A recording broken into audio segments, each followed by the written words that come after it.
Good morning. I'm trying to recover from my workout. Heart rate's still up a little bit.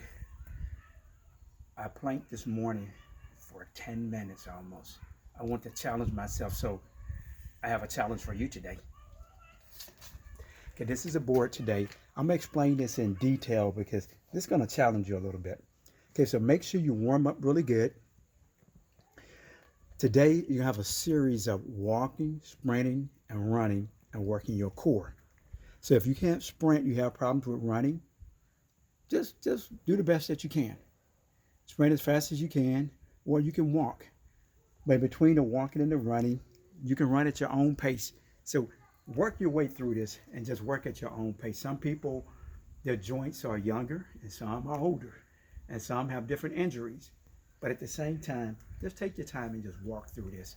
And so you need an area that you can go to, either a track or just straight distance that you know that you've driven around your home, where we say 200 yards, 100 yards, 400 yards, or half a mile or a mile. So you know kind of what the distance is in your head. So when you start, you know where you're going to go. And so when you're out, the thing you got to look at is when you're doing crunches, what area you're going to do your crunches on. If you're doing V-ups, we're looking at your tailbone. Make sure you get in a soft area where it doesn't hurt your tailbone.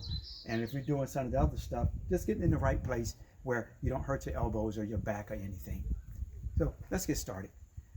So with the 200-meter run, the jog, the sprint, I don't want you to take a break. So this is the whole thing about this. You're not taking a break. So once you get done with the sprints, that's why you're going to walk and you're going to go into the V-ups. That's going to allow your heart rate to come down. And then I have you go back into walking a mile. The heart rate's going to come back down. Then you're going to prepare to jog. And once you're jogging, you go into the sprint. That's the end, and it slows down again. So we got here the V-ups. I'm going to give you a demo for the V-up.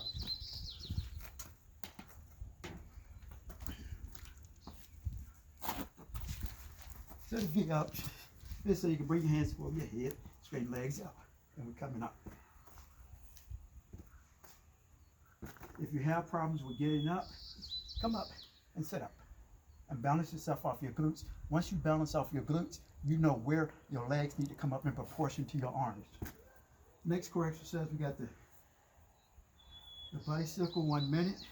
And before with the bicycle, I explained that I don't want you to come across like that. I've done that before. But I want you to bring same leg, same size. That'll keep you from pulling in the back of your neck. And that'll get your abs too. It'll still get your obliques, but it may not be coming across like that to get the obliques, but it'll be a little bit different. And the last one we got, bicycle V-ups and kickdowns. So the kickdowns, we're going to come from here. You put your hands flat or your fists. You can do it on the grass or something. And you're just going to lean back and you're just going to kick your legs down. Get that balance and kick down. And you're going for 1 minute. So pace yourself when you're doing it, because that will challenge your core. So if you have to do something, you have to stop, go ahead and stop. I'm going to bring the board back up again so you can see it, so you can get familiar with it. So take a picture of it and familiarize yourself with it, and take your phone with you so you can time yourself if you like. You can have a beeper where it beep to let you know, okay, it's time to go. If you want to, time your rest break in between. So remember, I don't really want you to take a long rest break. The sprints, you got to let your heart rate come down. That's why you're walking, to let your heart rate come back down, and doing core. Take your water with you too. So have a wonderful workout, and I look forward to seeing you next week.